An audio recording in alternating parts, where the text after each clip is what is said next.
Hello everyone, today I'm going to review our last 3 weeks instruction about business, company, and business culture. So we live in a society where we want to be a part of something bigger. We want to feel like we're part of a team, right? When you're out of the town and you see someone wearing a jersey from your favorite sports team, how do you feel? Do you feel connected toward that person? Well, that feeling of unity is one reason why creating a culture for a business is very important. Now, unity positively impacts the culture of the business. By hardening its values, hardening the goals among the employees, and also increases the company moral. Now, having a distinct company culture give the CEO, give the employees, and give the public something to be excited about, something to be happy about. It contains the beliefs, it contains the behaviors of each employees, each CEO, how they communicate, how they handle business transaction inside that business. So why is culture so important? Well, I have give one reason that it contain the company belief and behaviors of each employees. But it's not just that. Culture is very important because it shape the identity of the employees, of the business inside and outside. It shapes how people look at that business. Now, when you have a foundation and you build on your unique culture, now you can build on your team's growth to move forward and to achieve your goals, right? Well, each company has its own distinct culture, and it drives them forward or it slows them down, like Apple and Google. Let's talk about Apple first. Now, despite delivering innovative products to millions of users worldwide, Apple has its own tragedy story. Like a Greek tragedy, it has a fallen hero, it has fire, it has focus, and it has redemption. Now, among its many strengths, the tech giant best upholds the culture pillar of uniqueness. It is unique. Notice that is Apple in a nutshell.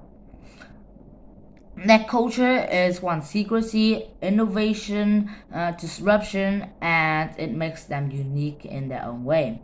They embrace these elements, and their smiling geniuses and their loyal customers form a bond to drive Apple forward past the boundaries of mankind and explore more and more. Now, while differently from Apple, Google makes the impossible seems possible.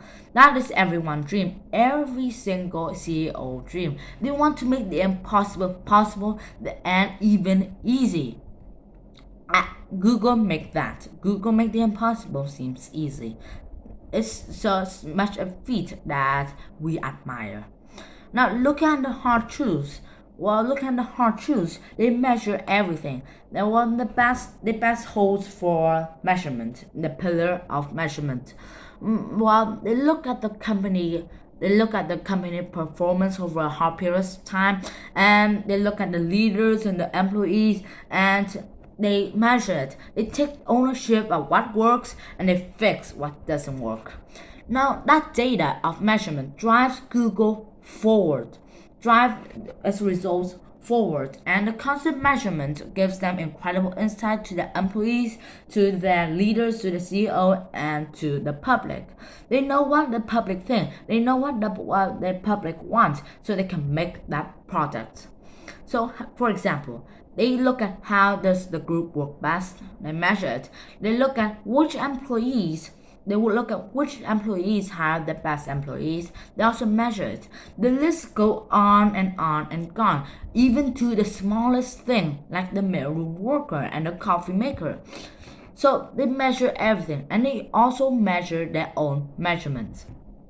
So everyone is familiar with Google and Apple, right? The culture of Google and Apple. But not everyone has that rockstar experience. Some might not even want that experience. Well, remember that every company has its own culture. You can't just copy Google culture and then you can make a tech giant out of nowhere. It takes time and money to make something like Google.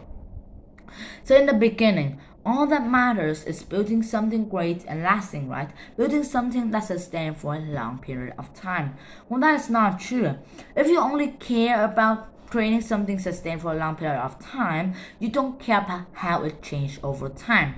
So it's like that.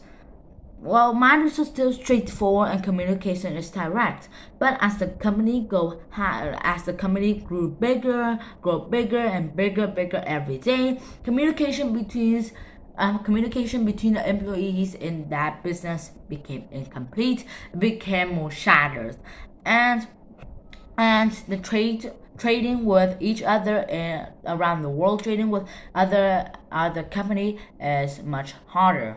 So, to avoid that dangerous scenario, well, having a purpose as you establish your new company culture is very important. You need to have a purpose from the start, a purpose to which you can look forward, a purpose to which your employee, you, and the public look forward.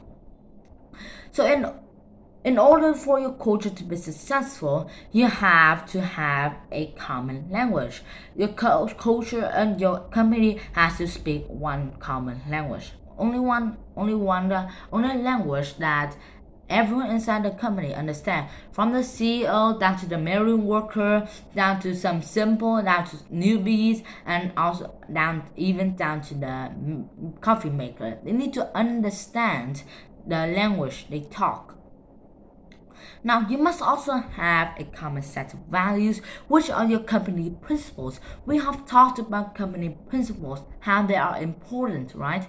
And a common set of standards too, which will measure how your principles and how much your principles are being followed. Then only then you have aligned your purpose, your common set of value, your language, and your common set of standards. Then you achieved unity. That feeling of unity should be your end goal, the final goal that you desired. In order to create a long lasting culture, everyone understands that the culture has to adapt as the company grows. It has to unify. As the company grows. It cannot break apart as each they import more and more employees and the technology change over time. They need to adapt to that environment. So overall, the culture needs to be flexible enough to adapt to different employees, to different environments, and of course to the changing of time. Thank you for listening and goodbye.